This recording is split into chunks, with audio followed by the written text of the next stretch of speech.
Live from the Ken and Valerie Baker studio at WHYY, this is Studio 2.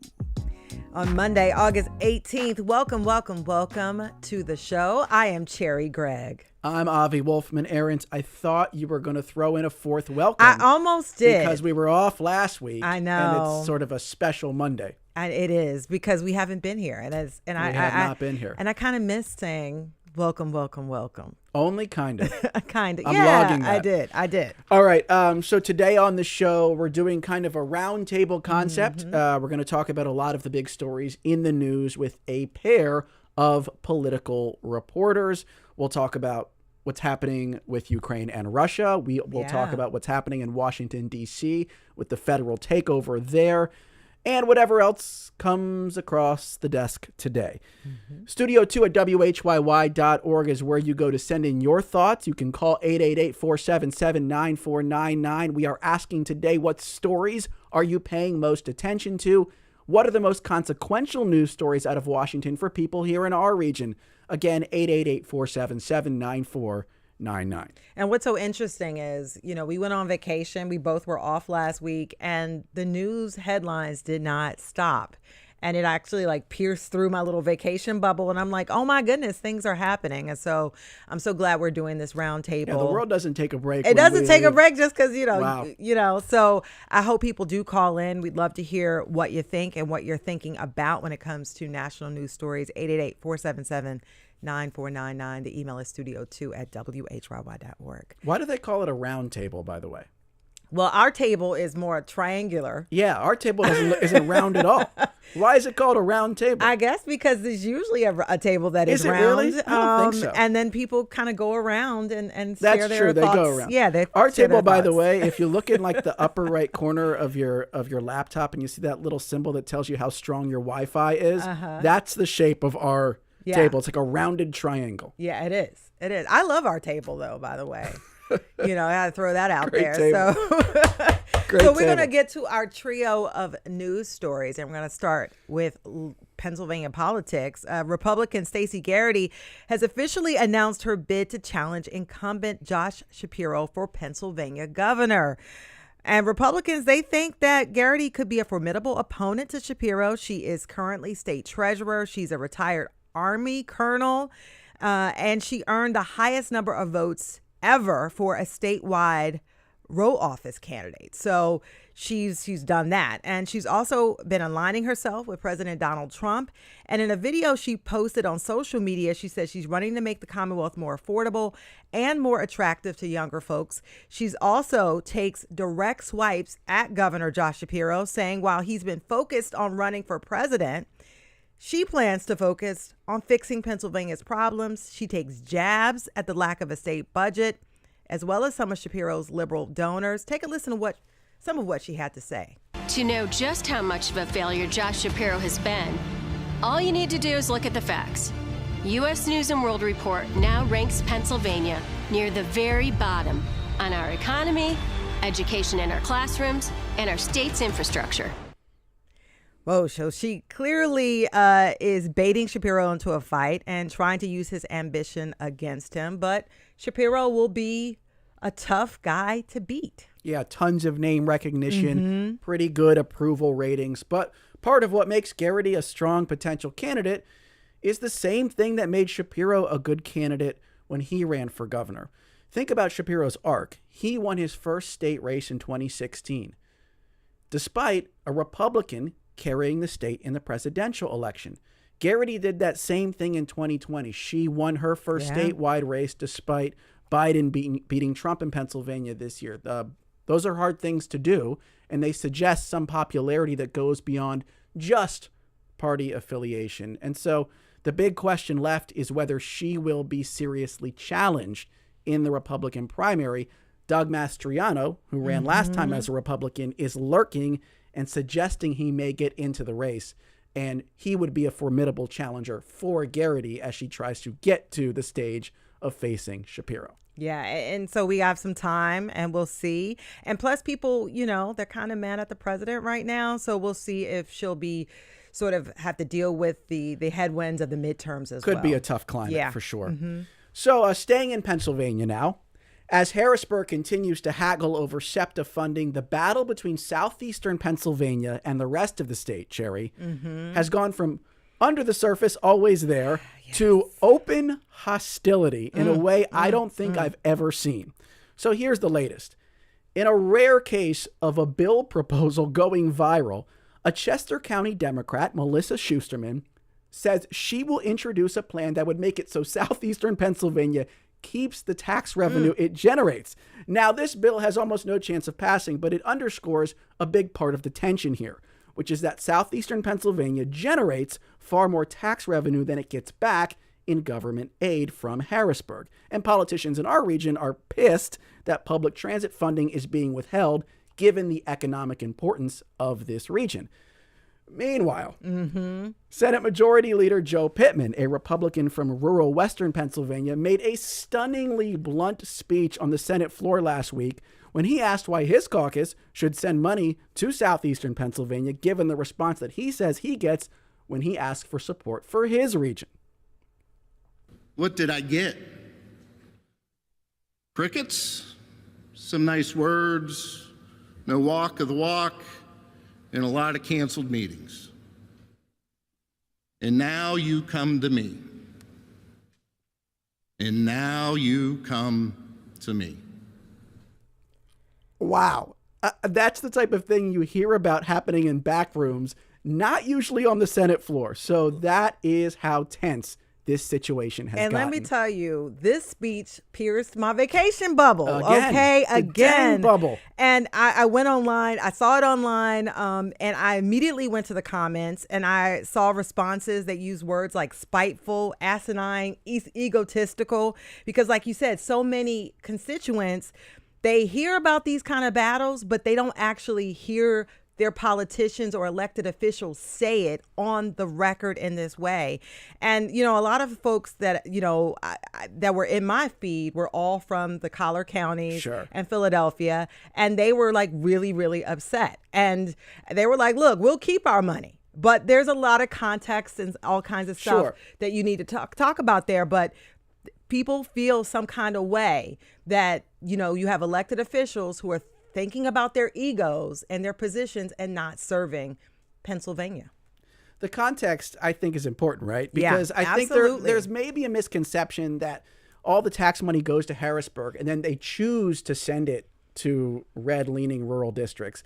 And for the most part, that's really not true. What it really is a proxy for is poverty. So regions that have higher percentage of low-income people generate less tax revenue and then get more back in public assistance because they are Medicaid. They qualify for that assistance. And so, you know, it's not necessarily discretionary spending that's being like funneled this way and that way that causes this big imbalance.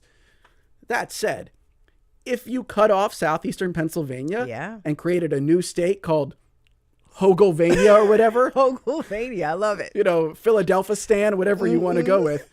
The rest of the state financially would be in a lot of trouble, right? They'd be broke. They would basically be broke. I mean, they would have to either cut services or raise taxes, maybe even both, right? So there is a legitimate gripe buried under all of this, which is that, you know, the Philadelphia region's economic engine is really important for the state budgetarily.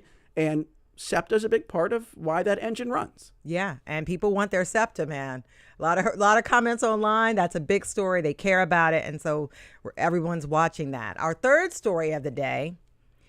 Well, New Jersey lawmakers. We're going back over the Garden State. New Jersey lawmakers. They're going after reservation poachers in the Garden State. Now, apparently, there is this low down dirty world where third-party websites lock down reservations to the most exclusive restaurants, hotels, and bars. And then, get this, they sell them online to the highest bidder. Shout out to NJ.com for this fascinating story, by the way. The sellers, they go scoop up the reservations on OpenTable or Resy. They do this for free. And then they sell them for anywhere from $145 to more than $200 on sites like Appointment Trader. Mind you, the restaurants get $0 for the sale. The money goes from the seller to the bidder, and the website, of course, takes the fee. And these New Jersey senators on both sides of the aisle say they want to stop it. They've stopped it in other states like New York and in Illinois, and they want to have that happen in New Jersey. Your thoughts? Well, can I Avi play Wolfman Arent? devil's advocate here? Go right ahead. Here's my question: Who is being harmed by this practice? I would, and the restaurants don't like this. Number one, they don't get paid for it. Number two, a lot of people are hogging the reservations, and they hold them sometimes to the very end, and they could have empty seats. And it So can wouldn't- also mess up the goodwill to the restaurants. I understand the goodwill part, but the empty seats, that's going to take care of itself. Because if the poachers are scooping up the reservations and then no one's paying for them, they're going to stop doing it, right? Wouldn't that just take care of itself over time? I guess it would, but then there is money that's being lost by the restaurants in the interim. So charge a reservation cancellation fee.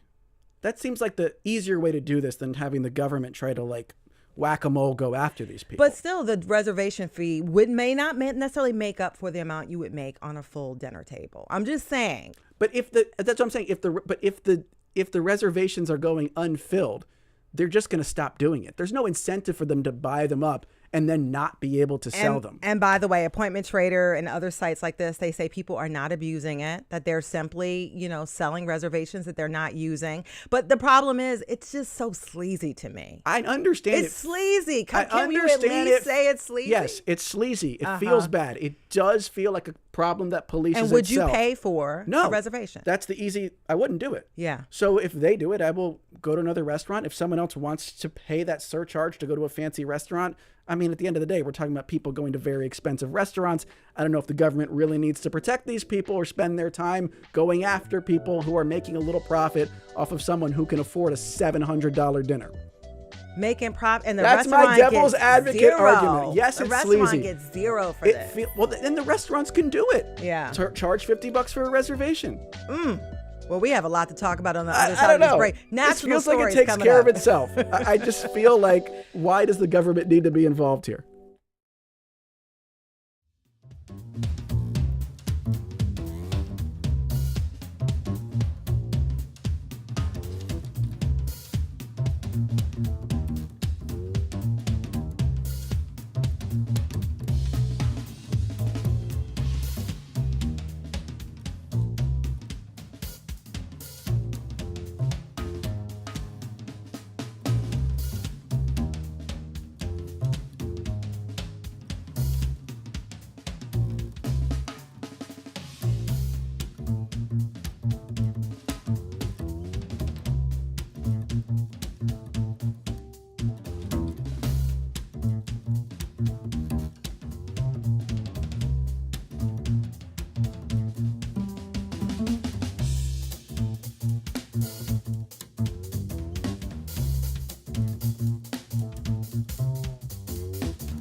Welcome back. I am so happy you've made a lunch reservation to be with us here at Studio 2. I'm Avi Wolfman Arent. And I'm Cherry Gregg, and I'm so glad you didn't have to pay for it. So to today's topic, Congress may be in its August recess, but the national news cycle has not taken a break. Today, Ukrainian President Volodymyr Zelenskyy and European leaders meet with President Trump to discuss a possible ceasefire or peace treaty in the besieged country. Also today, Texas Democrats return to their state, clearing the way for Republican politicians to redraw the state's congressional lines. But first, we will start in Washington, D.C., where federal agents and National Guard troops are on the streets as part of a Trump administration takeover. Could other major American cities be next? Perhaps Philadelphia. Here to discuss that and all the major headlines circulating as we start the week, we have a pair of political reporters. We have Shrey Poppet, a politics reporter for The Guardian U.S. Shrey, welcome to Studio 2. Great to be here. Thanks for having me. We also have Braxton Booker, a national political correspondent for Politico. Braxton, nice to have you. And our question for you listening, what stories are you paying most attention to right now in the national news cycle? What are the most consequential stories coming out of Washington for people in our region? Give us a call, 888-477-9499. You can email studio2@whyy.org. If you're on YouTube, drop a comment in the chat. And so, Braxton, we wanted to start with you and in D.C. I mean, Trump has evoked the D.C. Home Rule Act, giving feds a limited time emergency lever to direct the Metro Police Department. Can you tell us what's happening in D.C. right now and what has been the reaction? It's after Trump's Liberation Day announcement from the Brady briefing room last week. We have seen an uptick in federal troops, federal agents on the streets of D.C.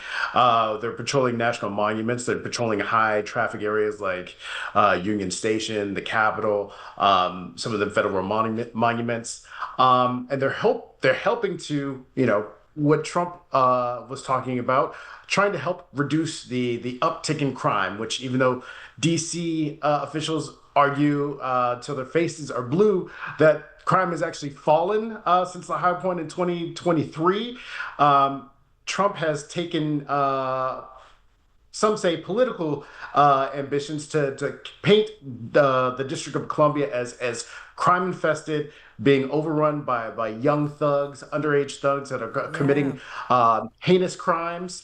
So what you're seeing is just an escalation of folks in military garb, DC National Guard, and pretty soon you're going to see guards, troops from other states, the states of Ohio, West Virginia, South Carolina, have all pledged to send their National Guard troops to DC and what we're going to see is when they arrive, it's going to be actually a doubling of troops in the District of Columbia. Wow. And Braxton, what's the sense of what these troops are actually doing? You mentioned patrolling high-profile areas. Is that essentially it at this point? Is there a sense that they will become more enmeshed in everyday police work?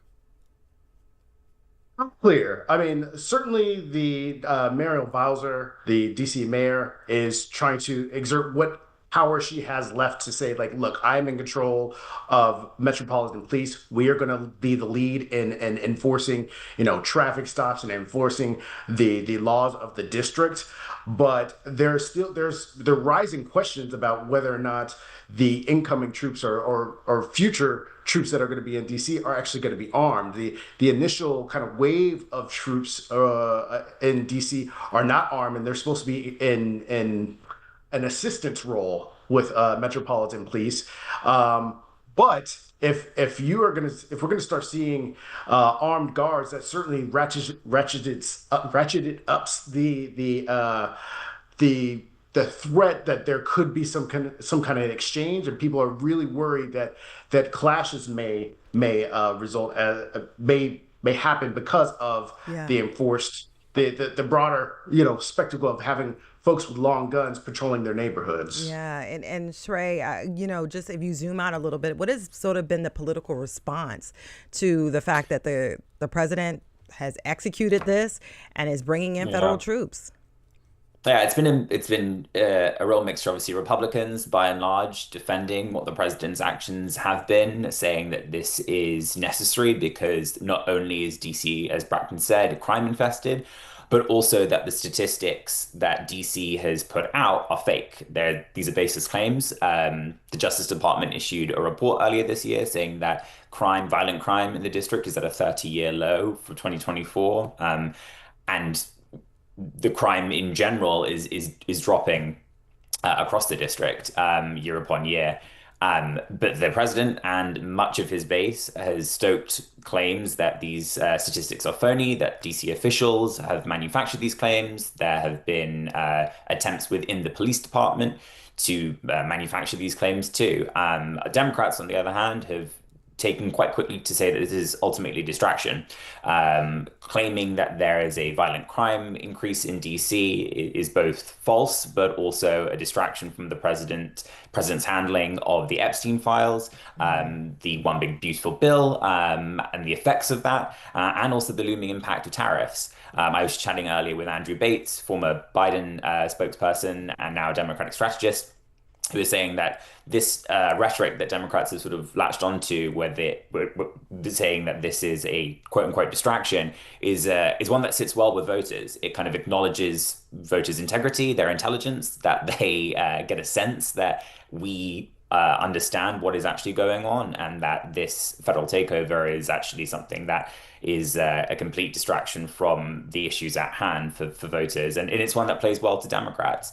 I think also the idea that this crime crackdown, as the president's been referring to, is part of a wider midterm strategy as we kind of get into 2026, talking about how blue cities in particular are victims of increasing crime rates, and they are subject to the whims of their Democratic governors who've let this crime escalate, is, I think, part of a wider strategy that we're going to see across the board from Republicans. Yeah, speaking of that, Brackton, Trump has suggested that other large cities may be next. Legally, it's a totally different question because these are not federal jurisdictions. These are states, and states have sovereign authority on some level. But what has Trump said about what he may do next? And what do you see as the strategy behind those statements? Look, I think it's pretty clear. Like the cities that he named in his big press conference last week included Oakland, Los Angeles, New York, Chicago. All these cities are major cities in states that he did not win. They're also run by Black mayors and have large Black and brown folks on the city council. And I think politically what he's trying to do is show that, as a Republican president and someone who controls fully his party, it's Republicans that can bring law and order. The message that he ran on in 2024, it's him that can help establish law and order in some of these cities that have run amok, essentially, is what he is trying to do. Obviously, the lawmakers, both locally and statewide, have pushed back vehemently against this. Also, I left out Baltimore. I'm sitting in Maryland now. I can't live out in Baltimore, up the street. And you have some of these governors pushing back. Certainly, J.B. Pritzker brushed off this idea, the fact that he could even do this, citing constitutional authority where you cannot send federal troops to do domestic law enforcement. And the governor of Maryland also said, look, I am the commander-in-chief of Maryland. I will not send any guards troops anywhere under duress if I feel like this is not mission critical. Obviously, Gavin Newsom has been a big kind of thorn in the side of Trump.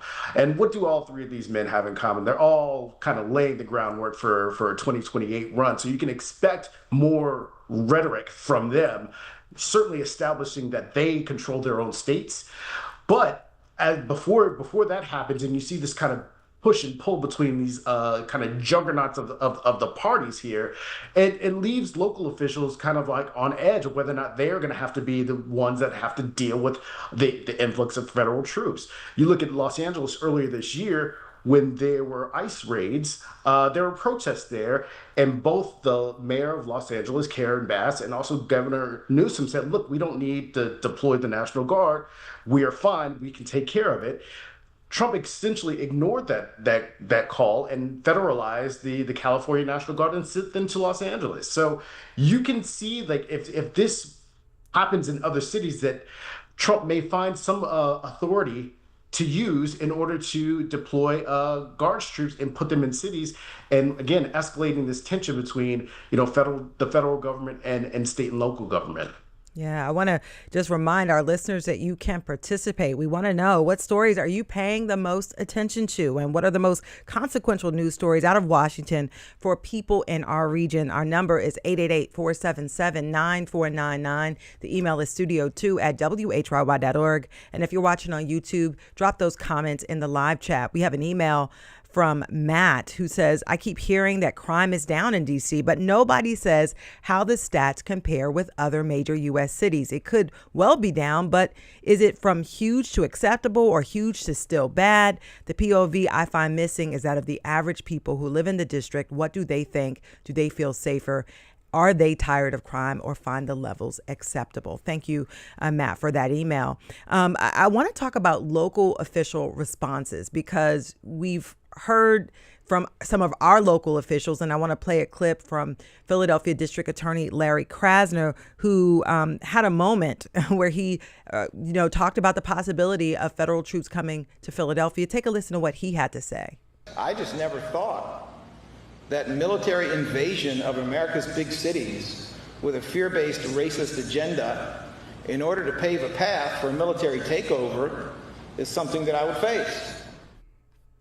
And so I want to ask you this question, and Shrey, maybe you can weigh in on this, and Braxton, feel free to do that as well. What should local officials be doing? Because, you saw, in L.A., both the mayor, the governor were against, federal troops coming in. You see in D.C., the mayor was trying to sort of be kind and work with the president on this, but had to take a stronger stance. What should local officials be doing as they ready for this possible, takeover?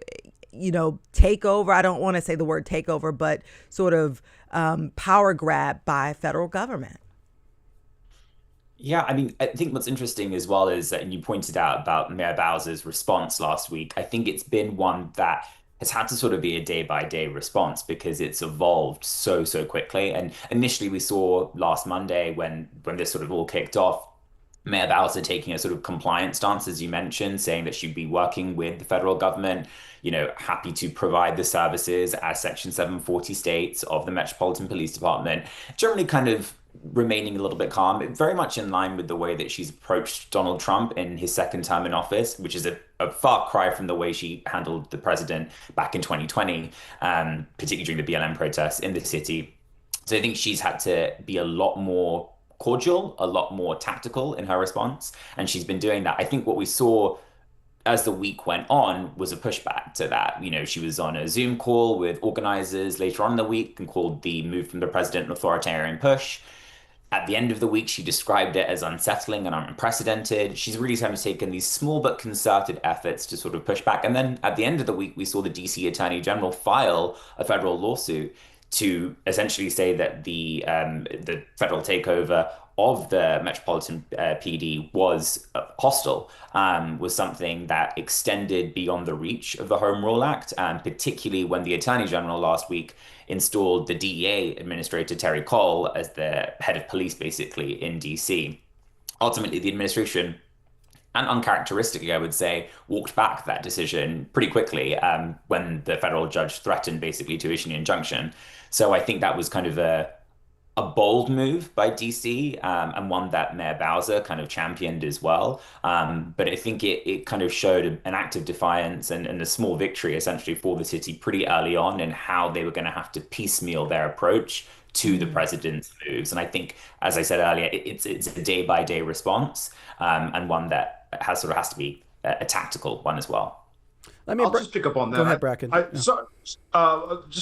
Picking up on that last point, I think a lot of jurisdictions are going to be looking at how Muriel Bowser handles this and taking cues from her. Obviously, the courts have been a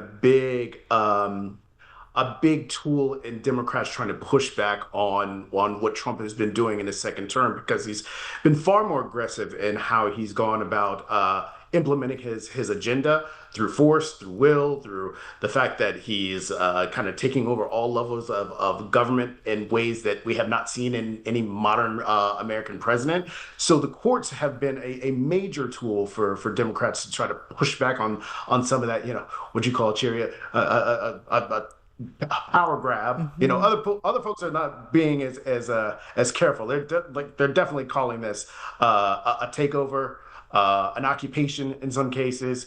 But I think what we're going to see is more elected officials try to paint the picture that what Trump is doing is illegal and outside the bounds of any presidency, and try to, basically bloody him up, so to speak, heading into the midterms to show, like, look, if this can happen in major cities where, like New York, that has the largest police force of any in the nation, then he can come into any small town in America and do this too. Do you want that for your American president, or do you want him focusing on the larger, more global aspects that a president should be doing? And also, he ran on trying to repair the economy. Do you feel like you have more money in your pocket? I think Democrats are going to try to tie that back into some kitchen table issues to run on in 2026. We'll obviously get some early indications in some statewide races in like Virginia and New Jersey later this year. But I do think that's the way that the Democrats are going to try to push back on that. And it remains to be seen how forceful the president is going to be in other cities. But certainly folks are taking cues from D.C. at this point. Sure. And let me bring in now a caller. This is Sally from Philadelphia on the line. Sally, you're on Studio 2. What's your question or comment? Well, I love that you guys are talking about this, but what I would like to say is that I think that not only is President Trump sticking his toe in the fascist values pond, I think he has his whole legs in there. I mean, he's trying to centralize autocracy, and he's subordinating individual rights. He's forcibly suppressing his political oppositions, and he's, disregarding all traditional democratic values. I think it's deplorable. Thank you for that comment, Sally. And let me ask you, Shrey, is there any pushback from Republicans? Generally, historically, the states' rights, the individual rights, the Liberty Party in that regard, anyone in the caucus saying anything other than go for it, President Trump? Not really. I think the base is kind of doing what the base has been doing from what we've seen over since Donald Trump lost the election in 2020 and kind of since he's been in office. They've rallied around a lot of his moves and what he say kind of goes, to be honest. And I think what we are seeing as well is this kind of feeding into a narrative about sort of big, cities and blue cities, as Braxton mentioned, being sort of crime infested. I think it feeds quite nicely into an overall GOP talking point that these Democratic run cities are in fact, cesspools for crime, even though the evidence points completely otherwise. And I think, I mentioned earlier about this narrative that the statistics are false, the data is rigged, which is something that Republicans historically in recent history have run with when it's come to elections. I think this is an extension of that same narrative, and something that we could see kind of evolve in its own right, which undermines the whole idea of data collection when it comes to crime in these cities. And just because it's come up and people have asked, according to 2024 FBI statistics, District of Columbia has the 10th highest murder rate among major cities in the U.S., But to your point about focusing the efforts and the rhetoric on blue-controlled states, Braxton Booker, number 1, 2, and 3, Birmingham, St. Louis, and Memphis, all in Republican-controlled states. Baltimore is the only city that Trump has mentioned that is actually in the top 10 of the murder rates. Most of those cities in the top 10 are in Republican-controlled states. Let's bring in another caller now. This is Andrew on line 2, who I think is living in D.C. these days. Maybe has some Philly roots. Hey, Andrew, you're on Studio 2. What's your question or comment? Hey there. I just wanted to make a comment. I'm back in the area for this week, but spent all weekend in D.C. I'm a longtime resident there. I personally did not see any police presence in my neighborhood, which I live on right off of 14th Street, which is a nightlife area. Was there with my brother. I think that the police are largely concentrated in very low crime areas like Georgetown and even near the National Mall, which already had a high police presence, for many months, just as it is. And, just optically, this is just something that is showing force without actually targeting the root causes of the supposed crime wave. Yeah. Thank you. That's Andrew, who's originally from Philly, who's been living in D.C. Thank you for those comments. I'm going to read a couple that we got from YouTube. Mary says, I don't know what the answer is, but this is not the D.C. that my siblings and I grew up in. We went everywhere. D.C. is not safe now. Akram says, Democrats saying crime is down comes across similar to their insistence that inflation is down during the 24 campaign. I know it's factual, but perception is reality. People don't feel safe. And those two comments went nicely together, by the way. They totally did, both from YouTube. Also, as we go out to our break, David asks, who is paying for the extra troops in D.C.? And I understand this is federal, Shrey, is correct? The federal government is paying for this. Yes, that's correct. Yes, the federal government is paying, is footing the bill for the extra troops that have come from West Virginia, South Carolina, and Ohio. We will get into much more on the other side of this break, including the big meeting between Zelenskyy and Trump today in D.C. Keep those calls coming, 888-477-9499. You can also email studio2@whyy.org. We'll be right back.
And welcome back to Studio 2 on WHYY.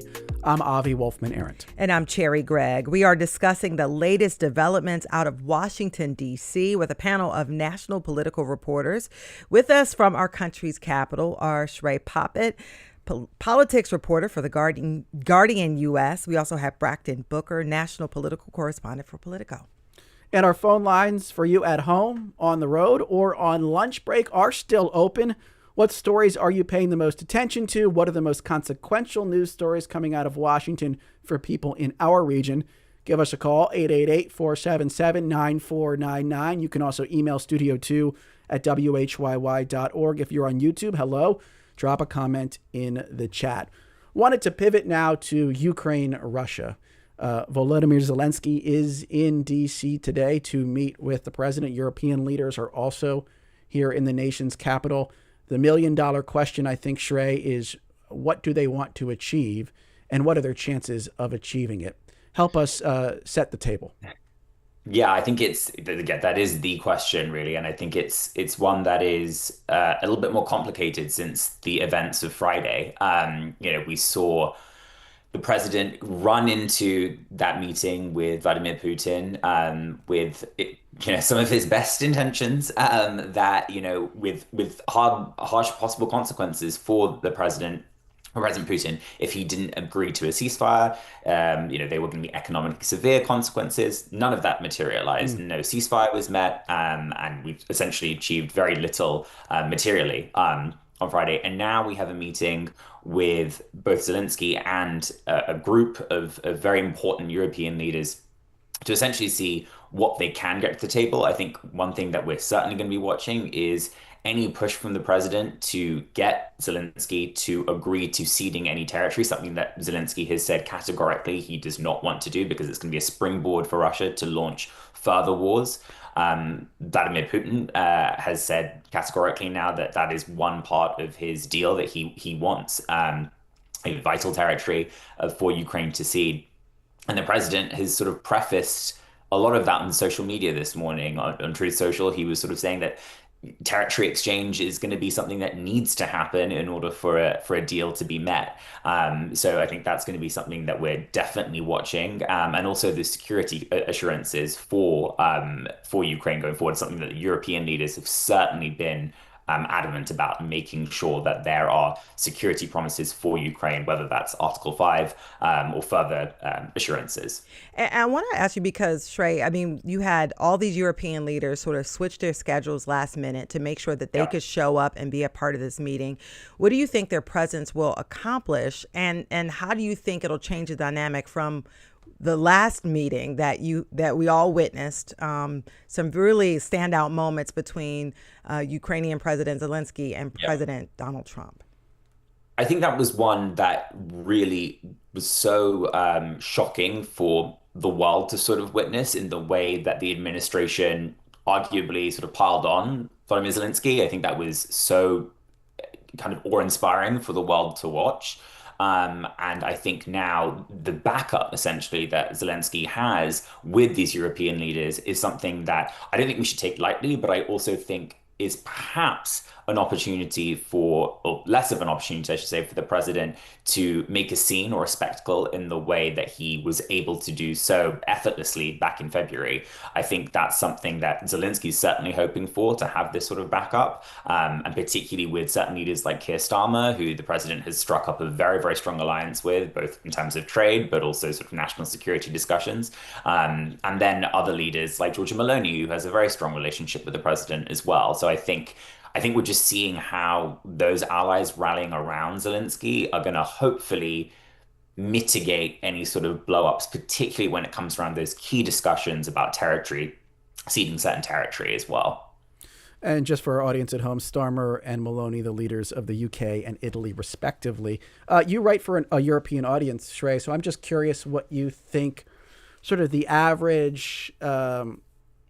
say average European seems like too broad a term, but what sort of like what is the interest on the continent and in the UK in this particular conflict? Is there keen interest? Are folks really hoping for a particular resolution in the coming days, or would they be fine with this conflict continuing if it meant sort of taking a hard line against Putin's aggression on the continent?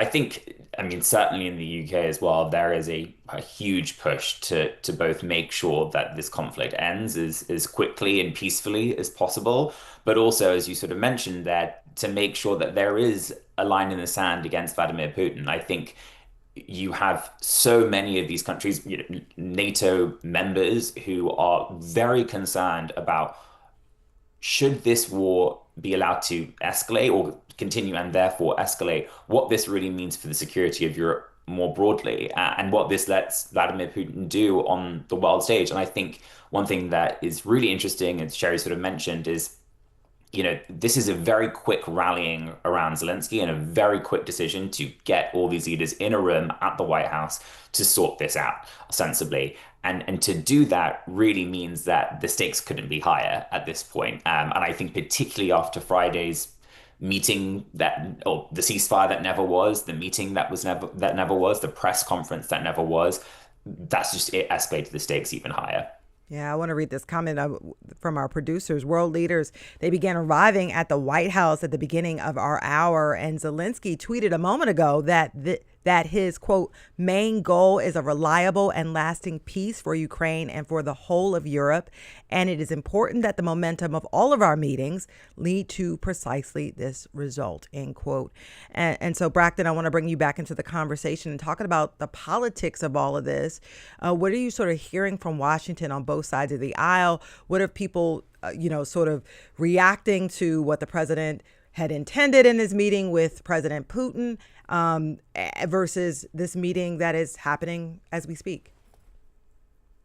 Like a lot of things in American politics, there's a clear split screen. If you're listening to Republicans, they are praising Trump for having that meeting with Putin and saying that, hey, it's a showcase of Trump leading on the world stage, issuing peace through strength, and having this flyover when you get the Russian president to come to a U.S. military base and have a sit down with President Trump, even though, as we point out, like there was no hard and fast kind of agreement. There was just kind of signaling that Trump certainly shifted where the American posture had been leading up to that meeting, and now is kind of putting the onus on Ukraine to accept some of what or like a lot of what Putin wants, as far as territory that both the Russian military has claimed and has not yet claimed in the Donbas region, and saying, like, look, if you want this war to end, you have to accept the fact that you're not getting that territory back.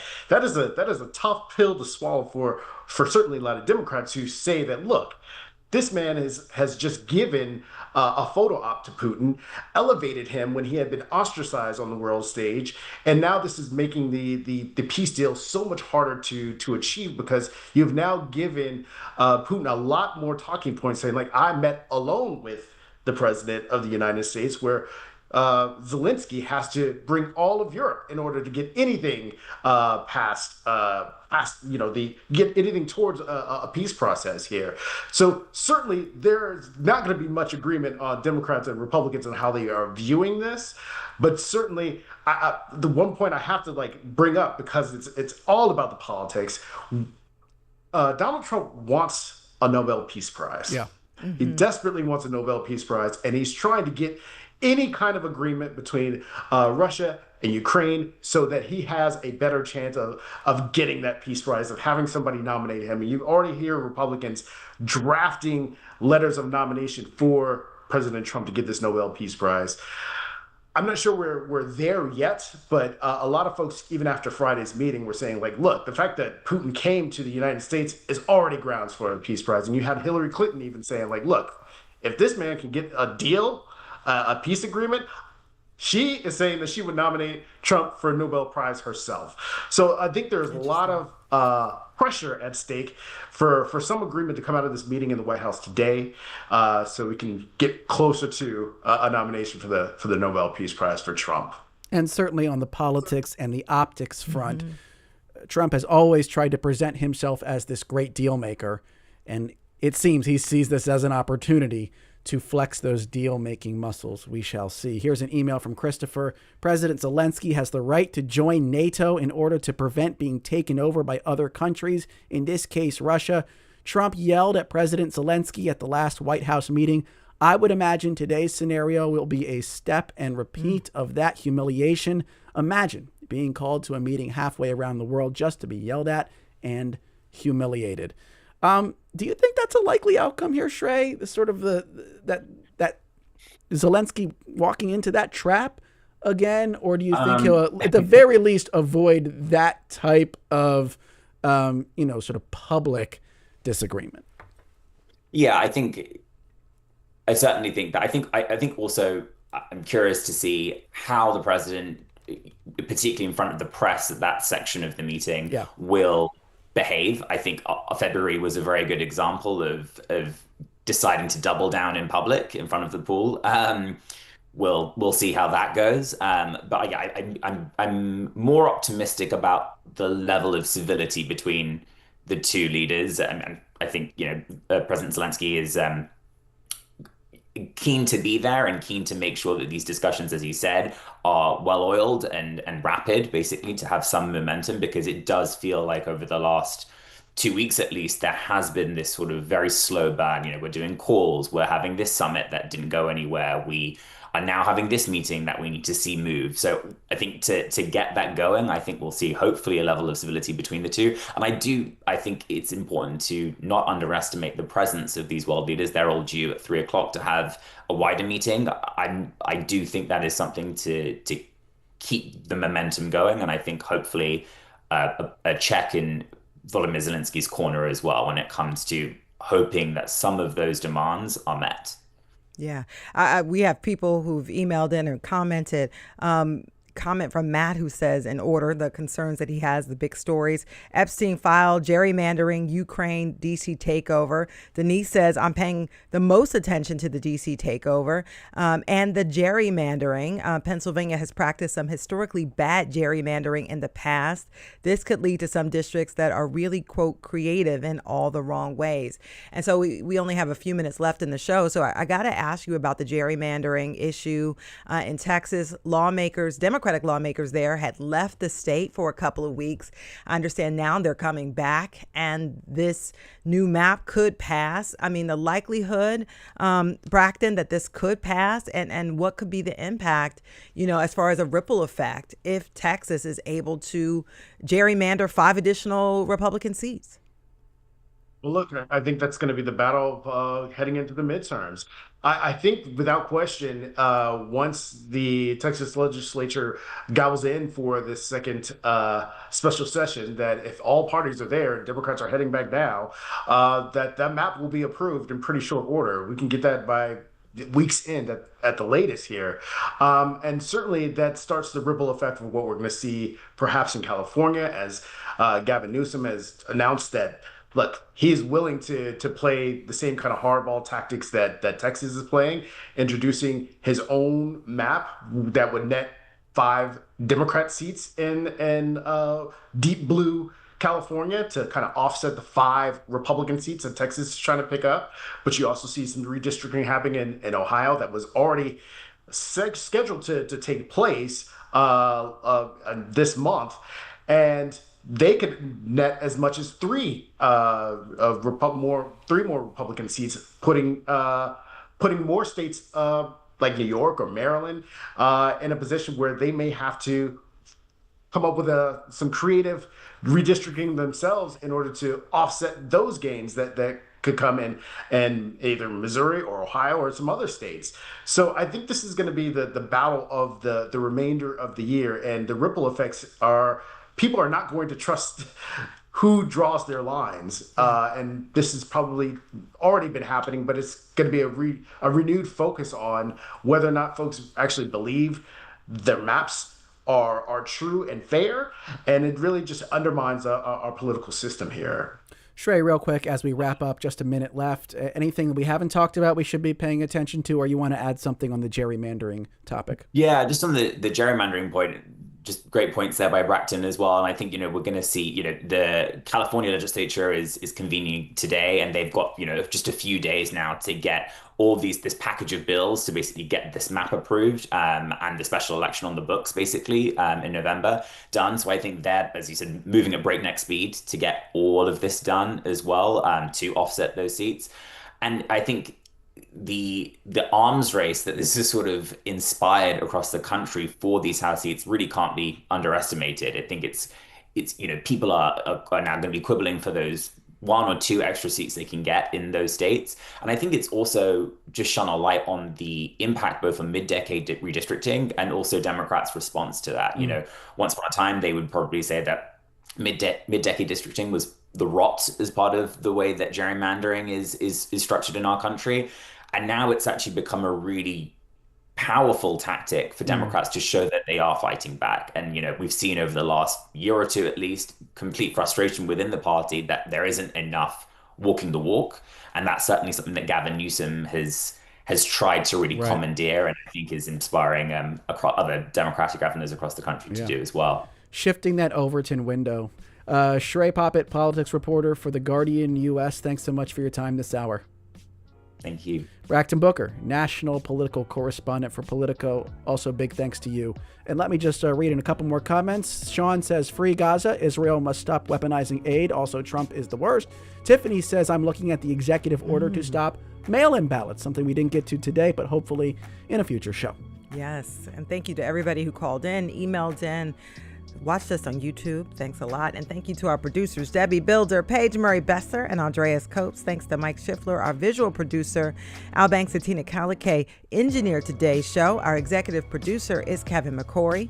From Studio 2 here at WHYY in Philadelphia, I'm Cherry Gregg. And I'm Avi Wolfman-Arendt. We will talk to you tomorrow.